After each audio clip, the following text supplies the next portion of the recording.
Hey guys, what's up? It's me, Jonathan, and welcome back to Money Talks. Today, I'm going to talk about what will happen to the fire community. And then I'm also going to share some tips on what I think you should do if you're really trying and focused on becoming fire. But first, if this is your first time joining me on the channel, go ahead and hit that subscribe button to be notified every time I upload a video.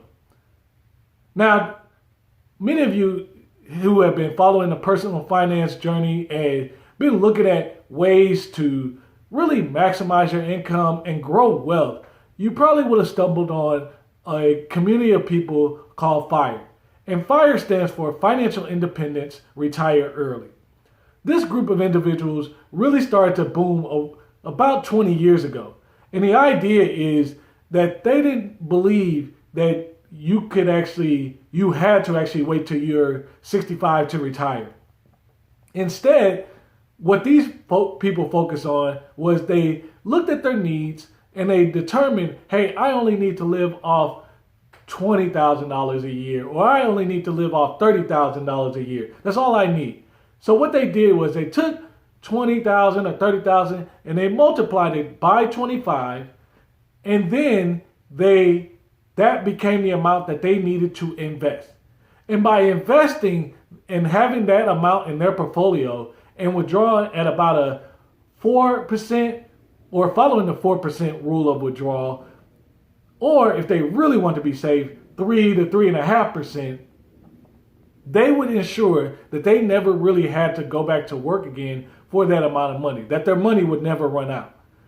And so this community, there are a lot of people that might misunderstand the idea of it. I will tell you, at first it sounded like a whole bunch of people that made really good incomes but hated their job and they were just trying to leave.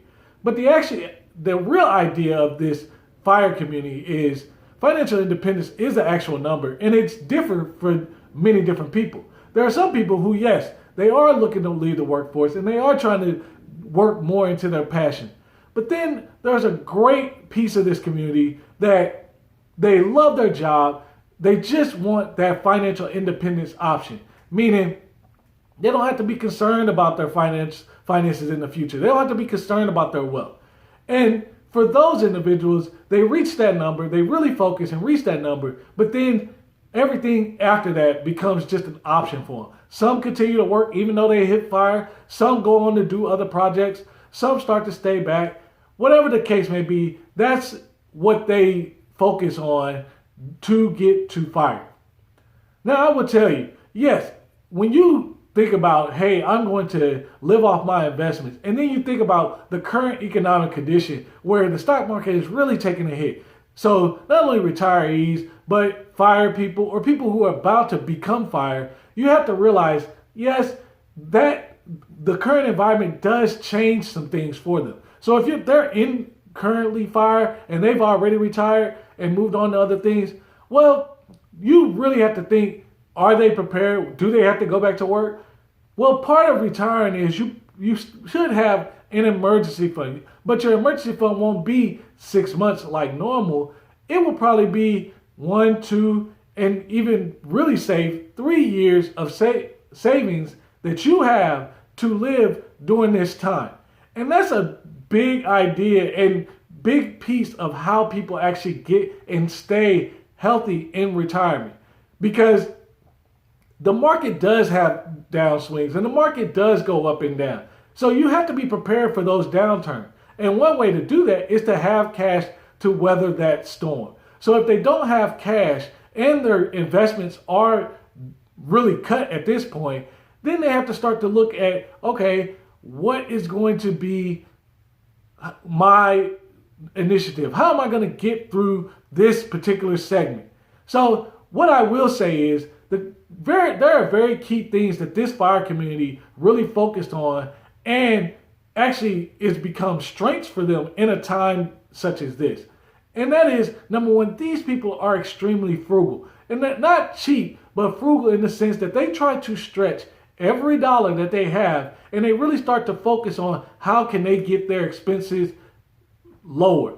But they take it to a different level, meaning the two biggest expenses, their house and their car, how can I leverage and make this expense really low? That's something we all can enjoy. And learn from. How can we make those two biggest pieces on our budget the lowest possible? Some own rental property where they have a couple partners as tenants and the tenants pay the rent and they living for free. Some do multiple things around to make sure their rent is absolutely frugal. Some go to small spaces. Whatever the case may be, they work on trying to get that money down. As far as the car, some drive older vehicles, some turn their car into a money producing asset, even though the depreciation is killing it, but it starts to pay for itself. There are many different things you can actually do to actually get yourself forward. So I will say the fact that they're frugal really puts them in a position of strength at this time because they were already used to living on way less and cutting things down to only the bare necessity.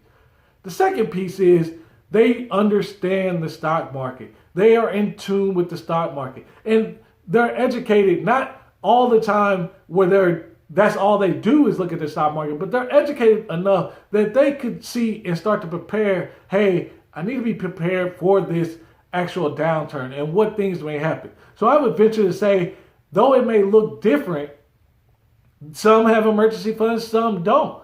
But they do have access to cash and capital that can actually help get them through.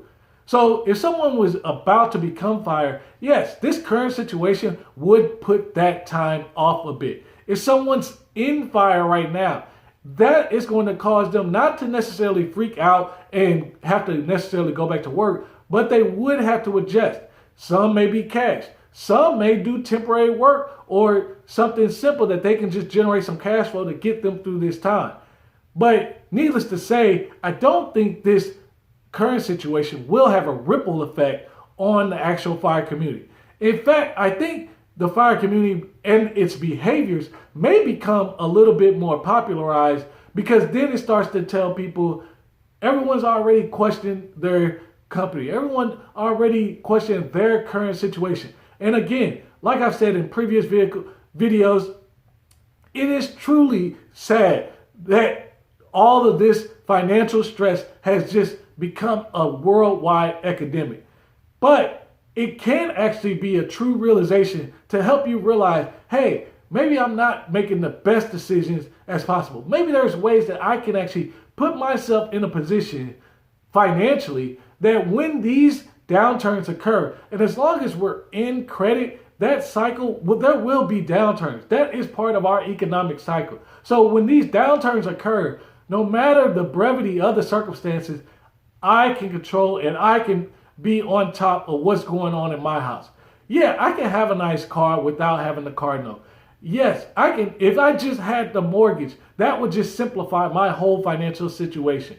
There are many things you can do to prepare yourself. And that is one of those things where I think the fire community, learning all those different ways to be fruitful, learning all those different ways that you can get your cell phone bill down, save on gas, side hustles, services that you can provide, that you can generate income, ways that you can live in an apartment, a mortgage, or home and really cut that expense down. There are so many ways that you can do that. And I will say the fire community is a great resource for that. But if you were preparing for fire, this is the time I will tell you to really think about, okay, maybe you put that time off. Maybe this downturn in the market has put that time off. But you really have to look at, okay, am I only going to be living on stock market investment? Well, the fact is the stock market does have ebb and flow. It does rise and fall. So I need to be prepared for those falls because that might not be the best or prudent time for me to actually withdraw money from the stock market. I have to be prepared for that. So one of the things that the fire community, whether you're in the fire community or you're nearing retirement, you have to have a more robust liquid emergency fund. 3 years is very healthy, but that is also enough time for you to weather such times that we are in currently and make more progress forward. I will tell you, I don't think the fire community will disappear after all that's going on. I will think it may actually be more popularized. I will think that there are ways of managing money, and the opportunity and the resources and the skills that they've developed in managing money might become a little bit more popularized. Everyone kind of takes from each piece of material to actually make themselves go forward. But I also think from this time, there's going to be even more intense focus on how can I really make my money go further for me and protect myself and put myself in a position that should this downturn or when this downturn happens again, I won't be in this state of instability. So stay with it if you're in the fire community. If you aspire to be in the fire community, you can do that too. But understand there are measures you need to take and put in place to actually make yourself successful. Because these type of downturns, any type of downturns will happen as you start to live off your income. I hope this video is helpful, and I can't wait to see you in the next video.